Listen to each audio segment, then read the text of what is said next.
Hello and welcome to 5x5. George Ellick here, taking over introduction duties from Ali Maxwell, purely because Ali wants everybody to know that he is a very, very happy 5 yards player at the moment. Ali, tell the viewers, tell the listeners why you are such a smugman today.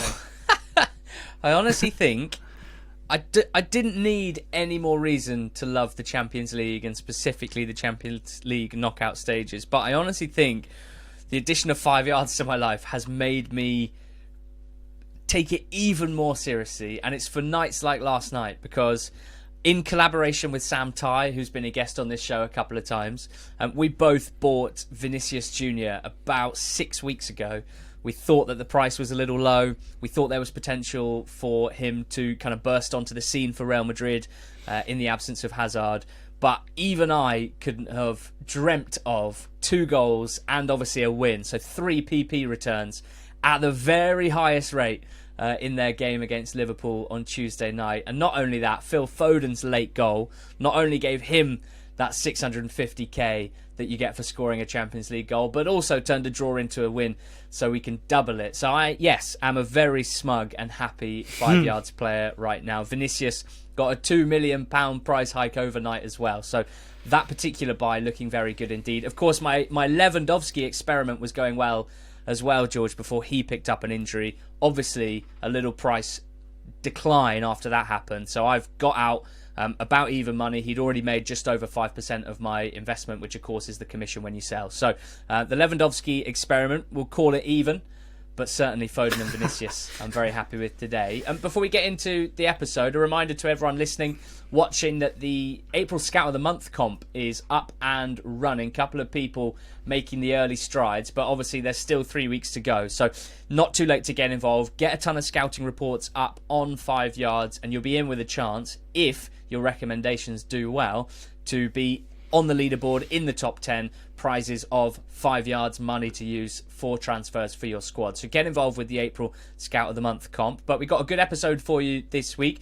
George, sometimes we take on a themed episode. I think this one, quite niche, even by our standards. Yeah, inspired by how you often felt, I think, at school when we were picking teams for five-a-side. Discarded too soon is the theme of the episode. Andy Watson, one of our scouts, joined me earlier to talk through some players that he... Yeah, it's a really interesting idea. It's players who basically at some point in their career already have been cast aside. A couple of them have had Premier League moves that haven't gone too well.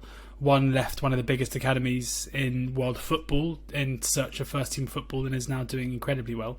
And the other one once dubbed the Scottish Messi, but it didn't quite go to plan. So 4 players who have had to overcome some kind of adversity so far in their careers. And Andy, one of our scouts, in a very good position to lift the lid a little bit about what makes them interesting prospects on 5 yards. Yeah, we are blessed at 5 yards with a fantastic scouting team. And on the show recently, we've had Andy Francis, we've had Josh Hobbs, and now I'm delighted. After, we've tried to get you on before, Andy. Andy Watson joins me here, and you've been a tough nut to crack, a tough guy to get hold of, a busy man. So delighted to finally get you on 5x5. Yeah, I'm elusive. Stealthy. You only show up where I like to show up, and this little concept that we put together for the show tickled my fancy. So here I am, and we've got some interesting players to talk about here. Yeah, I sent you a message yesterday asking you to come up with a theme. We've done a Liga theme a couple of weeks ago. We did the England internationals with Dave Jones the other day as well. And you came back with themes that were much more outside the box maybe than just nationalities and things. But this is a really interesting one. We're going to be talking about people who are maybe written off early in their careers and you want to point at them and say maybe not quite yet, so there's a bit of life in them yet, of varying degrees I should say, because certainly one of them is an absolute starlet still. So I mean, how did you come up with it? What was your thinking? I just didn't want to test your language skills any further than the French part, really. Yeah, fair enough. I was thinking of going with the really diverse countries and things like that, so we came up with a few ideas, but I really like this one just because there's a really interesting narrative to these sorts of players who seem to have already had a break, a big break. Some of them got Premier League moves very early on. Some of them seem to get big moves to big clubs or started at big clubs and didn't quite make it there. And often we term that as a failure, or it's looked upon as a failure in the wider context. But sometimes it gives a player a chance to rebuild their career. And they're all very young still, and they've all got plenty of potential to earn a lot of performance pay over the rest of their career. So they're still very interesting players to have a look at, to scout, and maybe add to your portfolio on 5 yards. And I certainly think that at least one or two of these are going to be big stars, maybe in the Euros. So it's relevant for now as well as for the future. Good time to get on. One of my pet peeves with football generally is how, if a player has had an unsuccessful period at a club, the fan base or the fans of that club will forever write them off. Even if, no matter what they do for the rest of their career, they're always rubbish if they're rubbish for a 10-game spell in the Premier League, and it annoys me. So I'm glad that we're doing this. And the first player we're going to be talking about, I think, would probably fit into that, although he did get his move to the Premier League very, very young. It's Nikola Vlasic from CSKA Moscow, who's up on 5 yards at 34 million. He was a young star at Hajduk Split. I think he was in that Guardian most promising players in world football early on in his career. Got a move to Everton in 2017, was there for a couple of years, and it really didn't go to plan. But still only 23 years old now, and fair to say he's been doing some pretty good stuff in Russia. Yeah, he was voted the Russian League Player of the Year last year, and he wasn't even close.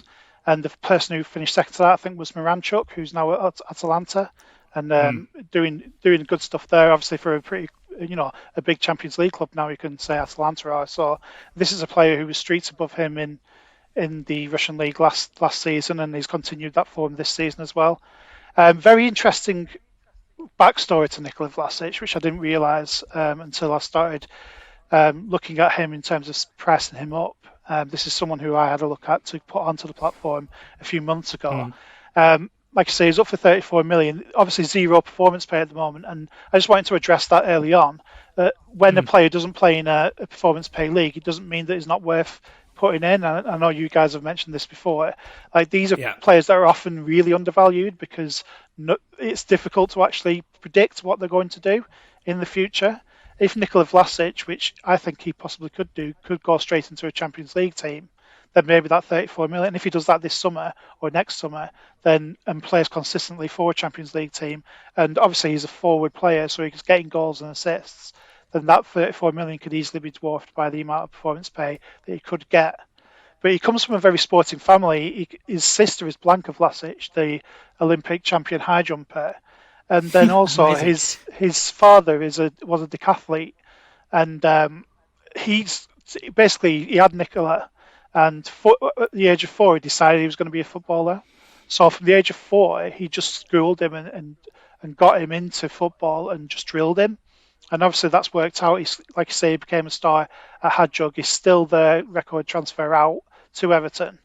And it's interesting. So obviously he gets to Everton and we're all thinking, who is this young Croatian star? And actually I think we all could appreciate when he did play, because he got a good chance early on, that he was a very good technical player and was very interesting on the ball, but he just didn't seem to be able to cement a place. And I think I've spoken to Tom, who's an Everton fan, T-Logic on Twitter, and he said he just was in a poor team, and he possibly wasn't trusted as much as he could have been. Obviously, when you're playing in a poor team, then the onus is on you as a creative forward player to be able to almost save the team, and he possibly wasn't quite ready for that as a teenager, as a 19-year-old, 20-year-old, as he was then. But he's definitely been able to rebuild that career at CSKA, and I think he's been there 3 or 4 seasons now and has been absolutely outstanding, and there's no one to touch him in that league. And it's not a bad league.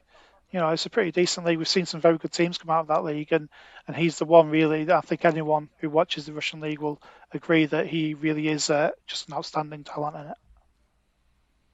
You wonder if clubs might be kind of once bitten, twice shy when it comes to players like this who've already got to move to a kind of a major league and struggle to make an impact, even though he is young. I mean, has there been any talk of where he might go, or with your scouting hat on, what kind of a team, maybe in the Premier League or in one of the other of Europe's top leagues? Where would you like to see him turn up next? I mean, I would love to see him in the Premier League because I'm a massive fan of his, and I could see him playing. It's then where do you put him? So you can't put him at somewhere like a Manchester United because Bruno Fernandes is there, and it's all about if you're going to take Nikola Vlasic, then you've got to be able to play him. So you can rule out Spurs. I don't think Mourinho would be happy with him. Arsenal, it depends what they do. Like I can see him going to an Arsenal and possibly trying to get them into the Champions League again. But I don't think he will move back to the Premier League. I think it's like what you just said.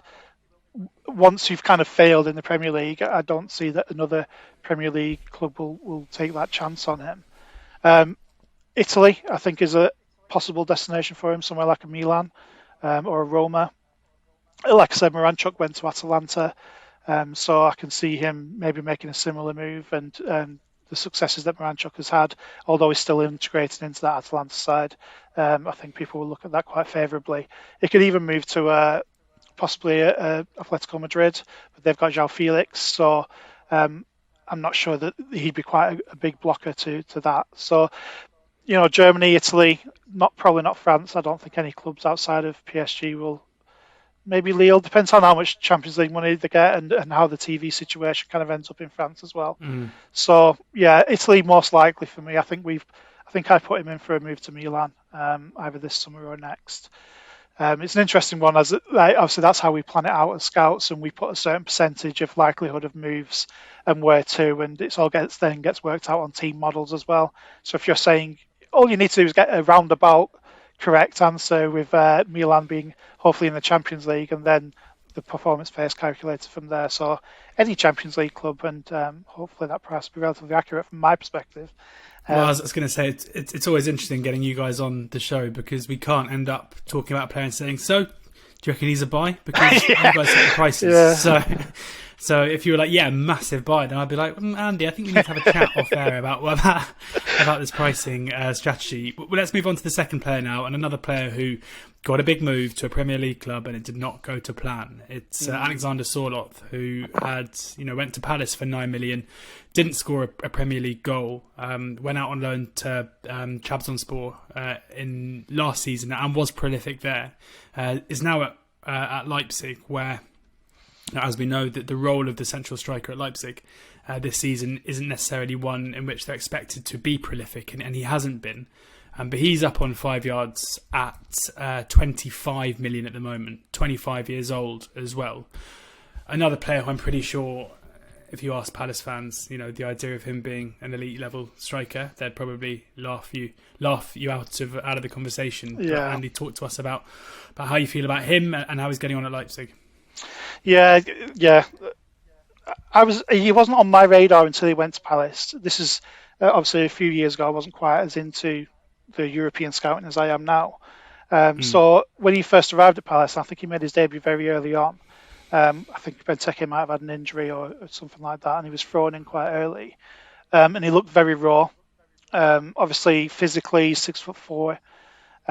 With left-footed, you could see he was talented. You could see he had technique as well as the height, but it never seemed to fall for him, and he couldn't seem to just get a goal to get started. And we've seen that quite a lot with imports and even Benteke himself, of course, going on long non-goal scoring runs.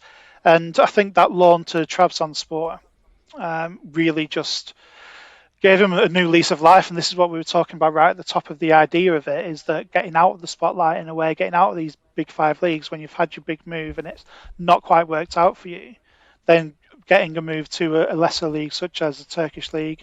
And he was absolutely on fire there. He scored, I think, 29 goals in all competitions for Trabzonspor. And he actually became their highest scoring foreign import since Shota Arveladze, which is quite a bit of a throwback for those who like Georgian strikers, which is a massive market, I'm told. But like you say, I think anyone who scouted him there, and I think, everyone in Europe scouted him again there when you saw those kind of numbers being turned up in the Turkish league, which again, like the Russian league, is probably underrated. It's certainly quite way up there in the new GBE requirements. It's actually quite a highly rated league, and as an aside, I think a lot of English clubs are going to be scouting a lot more there in Turkey because those players are a lot more attainable than they used to be. And we've seen that with West Brom as well. But Sorloth, he scores with left foot, right foot, and headers. Takes penalties as well, and you can see why Leipzig went in for him. And if a Red Bull team is going in for you, then you've probably got You're doing some something reason. right. Yeah, you got some reason to bring you in. And although he's not been prolific, like you say, 10 starts, 14 as a sub, he's not really cemented his place there, but he's still young.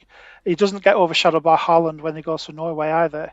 He's got a very good goal scoring record for Norway. And he is actually, having scouted him a few times now, he's got good instincts. He moves in the right channels. He makes the right moves, either front post or back post, depending on where his defended marker is. And I can certainly see him staying at Leipzig for a few seasons and then building up that performance pay. 1.9 million so far this season isn't a great return for a striker of a Champions League club. But I just don't think he's got to that point where he's fully trusted yet by Julian Nagelsmann. Interesting. I mean, are there any players that you would compare him to stylistically? The shades of section of the scout report. Anyone who has been successful, for those people who haven't seen Soloth or have only seen the Crystal Palace version.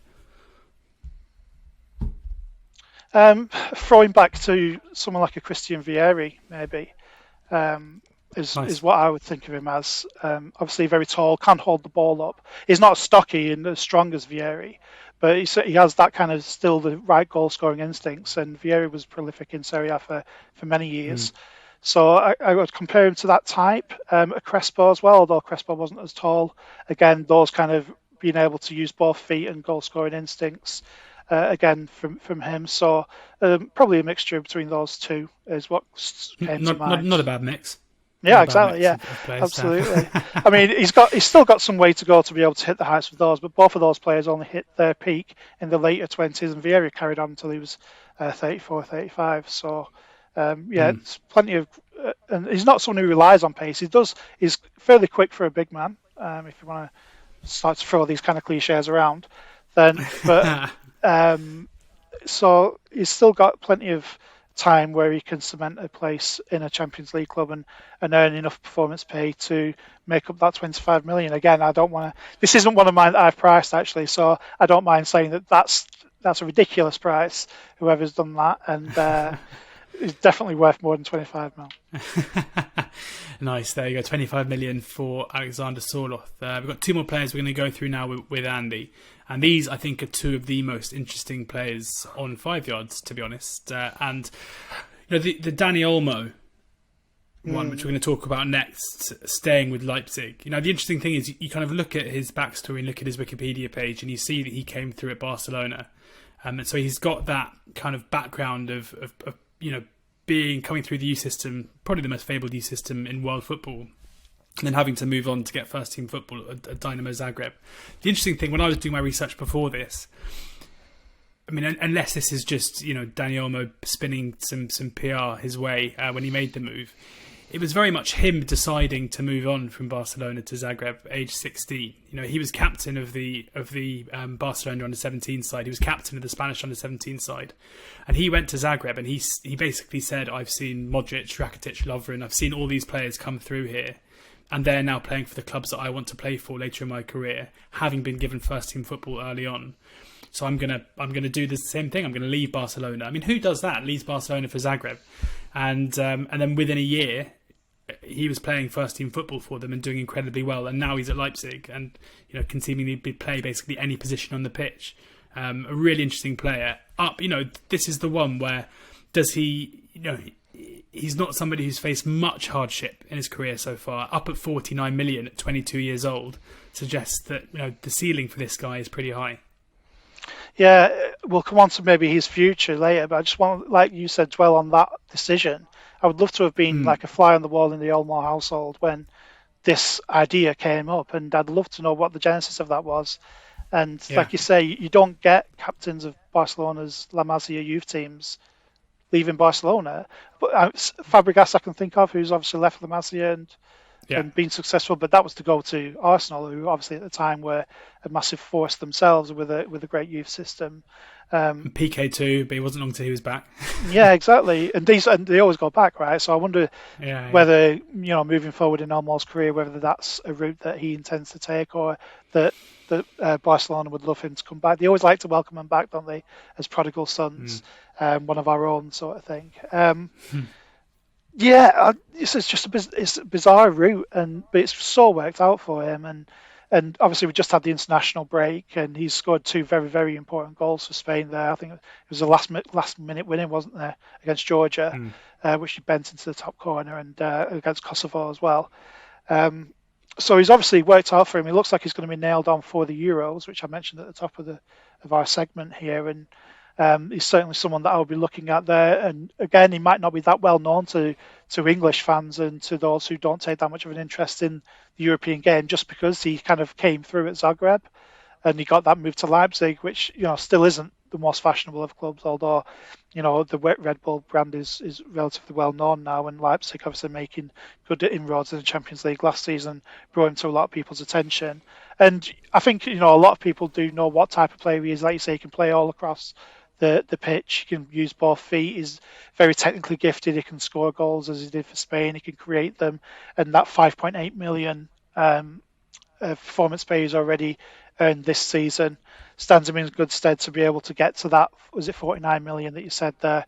But now the guessing game is, and I guess what we'll move on to is, where does he go, if anywhere? Yeah. Well, I was going to say, not only where does he go, but where does he play? Because he's a Swiss Army knife for Leipzig. He pops up wide on the left, wide on the right. He can play centrally too. He can play as a kind of a. I'm loath to say lone striker, but he can play that central role as well if needed. Where do you think his future lies, both on the pitch and also at which club? I can't really put him down to a position, and I think that's not a bad thing. I think it means that a lot of clubs will look at them within their system and go, well, Danny Olmo could probably do this, and he could probably do that. And so if you're thinking about going back to Barcelona, which I do think is a possibility for him, depending on Barcelona's finances and what Laporta has in mind for his new kind of reign at Barcelona, he could. We've seen Barcelona be very adaptable under Koeman this season. They play 4-3-3. They've played 3 at the back. They play 3-4-3, 3-5-2. They've played a diamond. They've done actually quite a lot of different systems, where we usually think of Barcelona as quite a 4-3-3 team traditionally. So he could play one of those wide forward roles and allow the fullbacks to come in beyond him, or he could play that false 9 position. And obviously Messi is 34 now. I'm not saying that Olmo can replicate what Messi can do, because nobody can. But I could imagine him and Pedri and Frankie de Jong and Ousmane Dembele, who's actually come back to some good form in the last few weeks, playing in a more forward role, mixing those together. And, we've seen Man City do it with De Bruyne and Foden in that central role, and Sterling. And that's possibly another destination for Dani Olmo. He could easily, he's got to play Champions League football. He's proven now that he's worth doing that, and I think he could stay at Leipzig for another season. I can see that happening, and then maybe at that point the Olmo household will get together and have another. Maybe they'll go back to Zagreb. Who knows? Work out where to go next. Yeah, but it's got to be. He also, when he was a teenager, he made the decision to go to move from Espanyol to Barcelona. So he's made a couple of interesting decisions in his young life already. But interesting to see where Dani Olmo ends up next. And at 49 million, the most expensive player we're going to be talking about today, but also probably the one who really could be absolutely anything in the future of his career. Another player who I think a lot of people thought could be anything, but at 25 now and turning out for Firenze in Liga NOS, it's the Scottish Messi, Ryan Gauld. He is up at 7.5 million. And interestingly, he left. He of course made that really famous move from Dundee United to Sporting, and only got a couple of first team games for Sporting before moving on. I think a lot of people would have expected that he would come back to, if not Scottish football, then probably British football. Could have got a move to the UK, whether in the Championship or the Premier League. But he decided to stay in Portugal, and said at the time that he basically much prefers playing in Portugal because of the lack of media attention. This is even at age 25, when he's yet to turn out for the Scottish first team, so you have to wonder how much media attention there is. But it means that he's an interesting case and treading a path that we don't normally see trodden. 7 goals and 5 assists so far this season suggests that he's playing pretty well, and I'm surprised personally. And Andy, you can maybe fill me in. Why isn't he part of the Scotland fold? I guess you could say that they've got quite a settled team at the moment in Scotland, and Steve Clarke has obviously kind of moulded that team together, and they'll have grown that bond from the campaign and the playoff win that they just had, and I can't see him being parachuted in, certainly for this Euros. But I think he should certainly be being looked at for the next set of fixtures after the Euros. Yeah, it's just, I think he's, again, going back to what we said right at the start, these players are sometimes viewed as failures or disappointments by the club that they've left, or for the story that they've had. And I wonder what Sporting fans think of him at the moment. I haven't been able to get in touch with any, but and also Dundee United fans, because obviously they probably, I don't know any Dundee United fans personally, but I would say that they probably loved him at the time and probably wished him well when he got that big move. And he got a 6-year deal at Sporting with a €60 million release clause. Unreal. And you think of how that didn't work out for him, and obviously Sporting had the revolving door of managers. We weren't super successful either, so it possibly didn't suit a player of Gould's kind of less physical, more technical ability. And he did get a loan back to Hibs, but he got injured during that loan, and he only managed 6 games, I think. But he didn't exactly pull up trees then either, and that was only in 2019. So his move to Firenze is really what's kicked him on and made him interesting for 5 yards. Firenze were in the 2nd division of Portuguese football when he moved there. And apparently he's only got a €4 million release clause in that deal. I don't know whether he's signed a new deal since, but that was definitely publicised at the time of his move. And he just was able to relax, and he's become that team now. And although they're fighting at the bottom of Liga NOS, he is their focal point. He's their captain. He's the one who takes the penalties. He's almost a Danny Olmo type. He can play on the left or the right, in behind the strikers, and he's scored some fantastic goals, and he's set up some big assists as well. The biggest fan of Ryan Gauld on Twitter is Byron Hutchison, who's wrote kind of a series of articles on him, actually. So he's definitely worth following, at Byron Hutchison, if you're interested in Ryan Gauld. And he's just said here his work rate as well, and his defensive effort for a player is a huge asset, but he can create chances for himself and others. He can break lines, pick up offensive positions between the lines, and getting in those half spaces. Which we talk a lot about, but those are where the main chances are made these days. And if you can get someone who's as talented as Ryan Gauld in those positions, then you're onto something. And this is a player who's never earned a penny of performance pay in his entire career. So why should you be interested in him? I think, if that €4 million release clause is still there, or even if it isn't, I think someone at some point soon, like I say, is 25, so what's that? Probably another 6 or 7 seasons at the very top, if he can make it. And even if he just makes it to the top of the championship, then you can start earning performance pay there, and you could make it into the Premier League if that club, for instance, does make it into the Premier League. He might not want to do that. He might want to stay in Portugal. He might want to go to Spain, obviously just hopping over the border, but you still get performance pay in Spain as well. Just before I let you go, Andy, even I remember all the Messi comparisons to Gauld, and certainly it seems to have kind of defined his career, and it would be pretty lazy now to make that comparison. So is there a player who would be a more fitting comparison between the modern day Ryan Gauld, who, when you watch him, is anyone that he reminds you of? Possibly, well, I was going to say Todd Cantwell for his style, but he's not really. Nice. He's obviously not as tall as Cantwell. Benrahma's more of a dribbler, but again, you're looking at, if it's a 4-2-3-1, just think of him as any one of those 3 in behind the one. And some top championship players, I think, who play in that. Harvey Elliott, but obviously Harvey's a lot younger, but he has that kind of ability to pick up the ball in those kind of spaces, and then he's looking, can you get it into the box somewhere? So thinking of any Sounds of those. Sounds to me like a similarity with the English Messi, Jack Grealish, Andy, is what you're looking for here. Maybe. Do you just want to get Jack Grealish into anything you put up? Yeah, well, I mean, the PR drive has been basically turned off for 6 months because I thought it was job done, and I'm now feeling No, like you're going to have to get into it again. Have to get it going again, but it would help if he actually played some football quite soon. I can't believe we've ended up talking about Jack, although I'm delighted about it. But Andy, thank you. I guess in a way maybe he could have fit into this. Players who are written off and are proving people wrong. But brilliant to get your thoughts on all things today. As ever, really great to have one of the scouting team coming on to talk to us about the players that you guys work so hard to scout and put up on 5 yards. So thanks a lot, and hopefully speak to you again soon.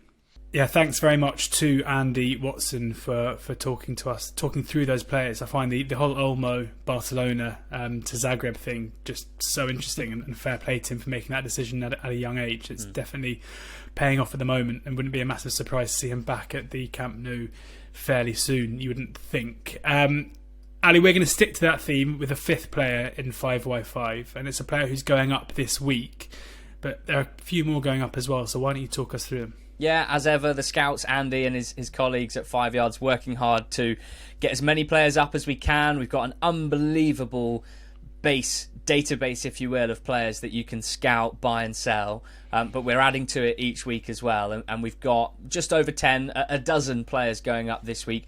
And as always, a very diverse group from all over the world. You've got players like Kelechi Iheanacho, who's going up. Much needed because he's been impressive recently with Vardy either out the side or even partnering Vardy, and his time at Leicester, that story is maybe not told yet, so could be an interesting one given that they're looking good for a Champions League berth next season. Some of that sweet Champions League PP, but we've got a few others as well. Charlie Cresswell, Jacob Moder, who is a former scouted handbook player. I remember reading about him. A Polish left back. He's made 4 appearances now for Brighton in the Premier League over the last few weeks. Certainly one to go and scout if you've seen Moder. Brighton, always an interesting side for 5 Yards purposes. Sasha Kalajdzic is one that's caught my eye. He is a giant number 9 playing for a really exciting Stuttgart side, and he's not just a big lump up top. He's scored some good goals this season, and I think 23-year-old striker of his size, already playing at a decent level in the Bundesliga, I think will attract some admiring glances for clubs who want to play a certain way, who want to maybe make the most of his sheer size. And, as I say, he's got a bit more about him as well. Will Vaulks is going up, Cardiff City and Wales player. Could his profile be on the rise at this summer's European Championship? Stranger things have happened. Jokol Andresen as well, who's a goalkeeper on loan at Exeter from Reading. He's an interesting one. But we're going to talk about Tyrese Dolan because I guess he probably does fit the bill, George, of players discarded too soon, even though he's only 19, because a bit of a weird story, isn't it? And I dare say if you spoke to people at Preston, they might not agree with the fact that he was discarded. I think the details of whether or not Dolan was offered a professional contract after his scholarship are kind of up for debate. But regardless, Dolan did not feel wanted enough at Preston North End, did not see a pathway for him at Preston North End, and was picked up on a free by Blackburn Rovers. This is just last summer. Now, Dolan's only 19 now. He is a winger with great skill and great pace, very small, incredibly low centre of gravity. When he dribbles at speed, it's like that cartoon where you can't actually see his feet because they're whirring, they're moving too fast, they're blurry. And I'm going to be interested to see exactly what price he is when he goes up on 5 Yards. I've been told it's going to be around the £14 million mark. And I think that could interest a few people who have seen Dolan play this season because he's played 32 games in the Championship, although only 10 starts. It's way more than anyone would have predicted, given he was picked up on a free, having been released by Preston's Academy last summer at such a young age. But he had such a hot start to the season. Blackburn themselves were playing brilliantly and Dolan was thriving, scored a few goals, picked up an assist or 2 in the first month of the season. And as I said, at his best, running at defenders in transition. I mean, he looked so exciting. Now, the last few months, he hasn't really been able to impact games when he's still been playing quite a lot off the bench, couple of starts, and it'd be wrong to say that he's continued in the same vein as he had in September and October. Now, you could say that about most Blackburn players because they've been on horrendous form. They've only picked up 22 points from their last 25 games. So understandably, a young winger not used to playing this much senior football is not the one that is transforming the fortunes of a whole club. And so I guess kind of his performances have dipped in keeping with the clubs themselves. But he's quite an interesting prospect, isn't he, George? Because it's rare that we'd have seen a player of his age play this much, I would suggest. And so we have seen a lot of flashes of brilliance from a player, which would have made us pretty excited about his future. Of course, you know, development and pathways are never linear, so he's in a bit of a tough spot at the moment. But with Harvey Elliott going back to Liverpool, and who knows where else next season, with other wide options basically being Stuart Downing, who's kind of coming to the end of his career, Sam Gallagher, who's 6'5", he's kind of like a wide target man, and Brereton, who we've spoken about on this show, who when he plays wide, it's just a different type of player than Dolan. It's not hard to imagine that he could really start thriving next season, but there's just so many question marks because Tony Mowbray's the manager. His own future is up for grabs as well. There seems to be a lot of uncertainty and a lot of excitement when it comes to Dolan. Yeah, it's also just struck me that Andy Watson's going to be absolutely livid when he finds out that we're talking about Tyrese Dolan on this podcast and he's not talking about him, a Blackburn fan, of course. He's really exciting, and I think you kind of hit the nail on the head with what you said in terms of Harvey Elliott going back. You know, Tyrese Dolan started the season in incredible form. He was playing regularly, he was getting starts, he was kind of one of the surprise packages of the early season in the Championship, and Elliott's arrival meant that those minutes were harder to come by. And even though Elliott has been a fantastic player for Blackburn to have, and I guess will help Dolan's development himself as a footballer, seeing, you know, those technical skills on a day-by-day basis, it hasn't been the best thing for Dolan's pathway into the first team. Now, next season, I don't think Harvey Elliott will be there. I'm sure, given the way that Blackburn are operating at the moment, they will look to bring in some more technical talent on loan from the Premier League, but you would think that Dolan will get more of an opportunity. The other interesting thing about Dolan is that we've spoken to a fair few managers and players in the Championship, and everybody that I've spoken to in the game who's played against Dolan has always sounded him out as somebody who's given them a difficult time. You know, he's a very, very active player. He's someone who, you know, he's not one of those wide men or attacking players who drifts in and out of games. For me, he's somebody who, when he's on the pitch, always looks to make something happen. Now, at Blackburn this season, they have a lot of those kind of players. You know, you're talking about Harvey Elliott, Joe Rothwell, another guy who's got that ball-carrying ability. Even Adam Armstrong, despite being the striker, is a player who can all do similar roles. And you feel like sometimes it can be a bit crowded for Rovers, and they've struggled to attack, especially with their attacking output recently. But this is his first season playing this level of football. You know, his rise from, you know, basically being released from Preston to playing first team football was so quick.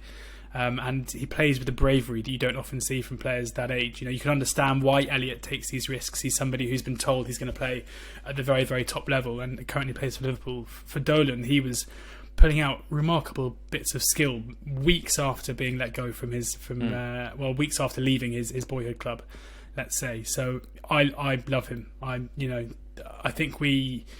that another Tyrese in the Championship has your heart, but I think Tyrese Dolan is someone who next season could have a massive impact, and it wouldn't massively surprise me either if there are clubs in the Premier League who are looking at him already. If you look at current teenagers in the Championship, he's played the 5th most minutes this season behind Nathan Collins of Stoke, João Pedro of Watford, Harvey Elliott, of course, of Blackburn, and Michael Olise of Reading. He's, you know, played less than half the minutes of Elliott and Olise, so he's being eased in. But I guess our hope is that he could become a key part of this Blackburn side in whatever guise they're in next season. And I guess for me, in terms of buying him for my squad, unlike João Pedro last week, who I said I'd get involved with and duly bought a chunk, I'm probably going to leave this for the moment. Too much up in the air for Blackburn as a club that makes me less than convinced that they would do right by Dolan. And it might be that they go all in on him, and if they do, I'd be pretty excited, because it's not hard to imagine if he gets another 30 games under his belt, all of a sudden we'll have a 21-year-old striker with skill and pace, with a lot of experience, and we know that can, you know, catch the eye of Premier League clubs, because he's not going to rack up a ton of performance pay in the Championship, even if he is scoring 10 goals, 10 assists next season. I'm willing to wait for the moment, because any buy of Dolan would need to be with a big increase in his value in mind, I suppose, to really get the most out of him. So at the moment it's a hold for me, but an interesting player to go up, and as you say, I dare say there are plenty who saw him early in the season who think he's got something a little bit special. So that's been this week's 5x5. Thank you so much to Andy Watson for joining us earlier, and we'll be back again next week.